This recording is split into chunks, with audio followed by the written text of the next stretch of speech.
Actually মেলাতে এসেছি আজকে, কিন্তু মেলার দোকান লাগানো হয়েছে। ওই যে আমার দোকানের সব কিছু দেখতে পাচ্ছেন, সঙ্গে মঙ্গলসূত্র রয়েছে, লিপস্টিক আছে, কাঁকড়া ক্লিপ রয়েছে, গাড়ি আছে।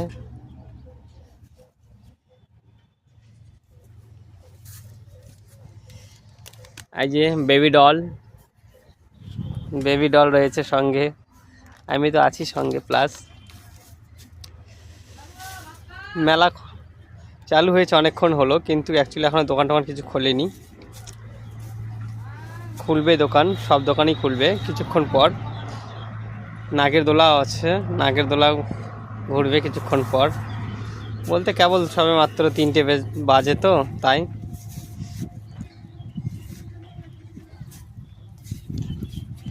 সন্ধ্যাবেলায় অনেক ভিড় হয় দোকানে আমাদের, কিন্তু মেলার ভিতরে এখন আপাতত ফাঁকা রয়েছে, পুরো ফাঁকা। এই যে দেখুন, এই যে বাচ্চাদের মিকি মাউস রয়েছে এখানে। পাশে তো নাগের দোলা দেখা যাচ্ছে, ওই যে নাগের দোলা এখনো খোলেনি, নাগের দোলা চালু হয়নি, চালু হবে কিছুক্ষণ পর।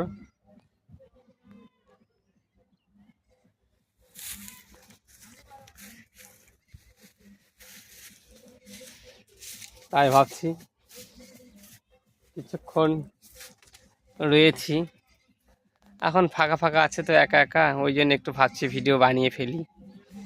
আবার কিছুক্ষণ পর তো কাস্টমার চলে এলে তো আর ভিডিও বানানোর সময় হবে না, তাই ভাবছি একটু ভিডিও বানিয়ে ফেলি। কেমন লাগছে বলবে। পরের শোতে আবার দেখাবো আমি নতুন কিছু, নতুন আইটেম, আরও অনেক কিছু রয়েছে। আজকে আপাতত দেখাচ্ছি সব বাচ্চাদের খেলনা, ডাক্তার সেট, কিচেন সেট, বল গান, বন্দুক, প্লাস পকেট, রমেশ কিউবও আছে সঙ্গে। আর ছোট্ট ছোট্ট বাচ্চাদের মোবাইলে রয়েছে, দেখতে তো পাচ্ছ মোবাইল আমি নিয়ে রয়েছি। এটা বাচ্চারা নেওয়ার জন্য খুব পাগল জানো। আর তো অ্যাকচুয়ালি এই গিটারটা তো নিয়ে কালকে কয়েকটা বাচ্চা তো মোটামুটি কান্নায় খালি গড়াগড়ি খাচ্ছে, কে নিবে বলে। ওই জন্য কাউকে দেইনি, এটা রেখে দিয়েছি। ওইটা কালকে অ্যাকচুয়ালি লাস্ট দিনে বিক্রি করব, বিক্রি করা হয়নি ওই জন্য রেখে দিয়েছি। কিন্তু বিক্রি তো করতে হবে, নিয়ে এসেছি যখন, না বিক্রি করলে কি হবে, বিক্রি তো করতেই হবে।